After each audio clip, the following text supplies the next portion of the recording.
So I had an entirely different video planned. That didn't happen, because now we're talking about Cyberpunk Edgerunners, and I do not regret it. I just finished this show, and all I can say is that it is absolutely masterful. It is brilliant, it is beautiful, it is heartbreaking, it is phenomenal. Through and through, start to finish, top to bottom, left to right. Everything that you could want from a Cyberpunk story. From the game, from an anime, the combination of artistry, music, voice acting, the world, and how it feels so alive within the show is so brilliantly perceived and conceptualized within motion, within color, and is just brought to life in a whole new realm. If you are by any means a fan of the cyberpunk genre, the aesthetic, the appeal, whatever it may be, watch this show. It will take you on a journey and give you everything that you need for that journey so you're comfortable, and you will wholeheartedly indulge within it. So to start things off, a simple quick recap of the story. We follow a teenage boy known as David Martinez, who is trying to find his way within the big bad world of Night City, and his mother is his rock, his angel, his guiding hand, so to speak. She's doing everything within her power to give him some sort of chance of a better future. Events would unfold to change David's life forever, to throw him down a completely different path that he has strayed from, and it would lead him into the world of gangs and violence, life and death, but ultimately a search for freedom, a search for something bigger, a dreamer, and these dreams would eventually come to reality with a group that he ultimately becomes friends with, and they take him under their wing. It's difficult at first. He's the greenie on the block, very new to the whole situation, and he's not a mass murderer killer, so he's very fragile to the idea, but he quickly evolves, he quickly learns, and gets accustomed to how people operate. And these aren't the worst people. The city or the world itself inhibits a type of lawlessness that doesn't really exist. People will fight, people will kill, people will do drugs. It's just that way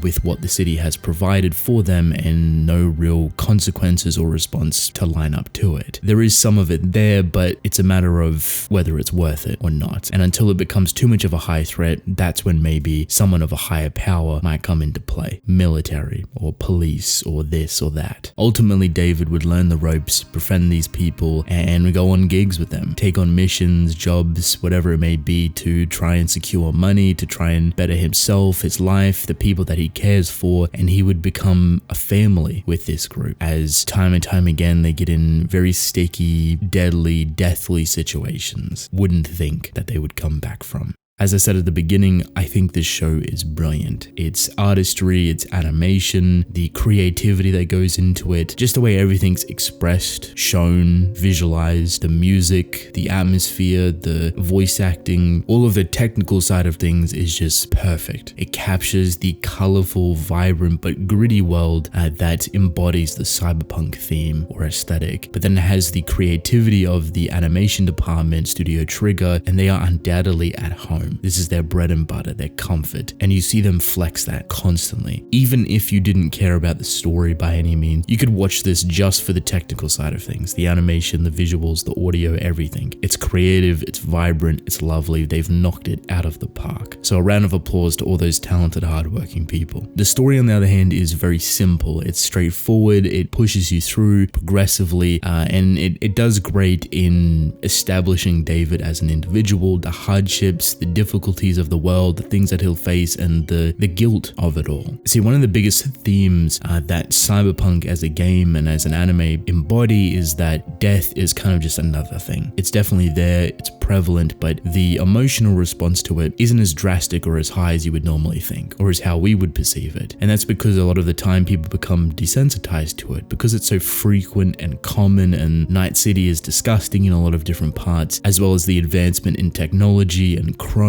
and being able to kind of live longer in more unique and differing ways. The idea of death itself starts to diminish over time. And because of this, there's a saying within the show and the game that's phrased quite oftenly in saying that you are not remembered in the way that you lived, but more so in the way that you die. The anime frames this very early on, and you can see how this establishes itself within David's character, how it kind of progresses him forward in a lot of ways, with death being a main component of what he's actually doing. doing, taking gigs and jobs and being part of a pseudo gang of sorts. He's not outright going and murdering innocent people or doing jobs to put himself in that position, but he finds himself in sticky situations a lot of the time that involve the innocence of others, that are just trying to get by, that were originally just like him and his mother many years ago. This becomes a recurring thing for David that he's constantly reminded by. Death and the inadequate value of it. It's different for every individual, and how David perceives it starts to become a lot more warped. He doesn't lose himself per se. He doesn't spiral out of control into insanity, but I would say he loses himself to a dream. He loses himself to the facade of something much greater. And this kind of takes his future or path and puts it in stone. That at some point this will all come crashing down. He knows it, everyone around him knows it, and they're just waiting for it to happen. But he's still dreaming. He's still shooting for the stars, shooting for the moon specifically, all for a different cause. One that's very personal, one that's very identifiable for himself, that not a lot of other people are going to understand, even his own gang, even the people that he loves and appreciate. Personally, I love the way that the story frames this constantly. Every episode you're getting some sort of iteration or evolution for it, and how David starts to perceive himself. He's learning, he's growing, he's understanding the world, but he's also seeing his future, his dreams growing bigger and bigger, and where that value or importance lies within specific people. How much he's willing to give, how much he's willing to sacrifice. And he sacrifices a lot, but for the purpose of something far much greater. That isn't selfish or self-indulgent, but personal, love, appreciative, living his hardest and fullest all the way till the end of the show, never giving up, fighting till the very end. What helps fill the story out is David's ensemble, the cast of characters that surround him, and some are more prominent than others, and there's a general reason for this which I don't really want to explain because it's kind of spoiler territory, but all I'll say is that the more focus they put on characters, the more chances there is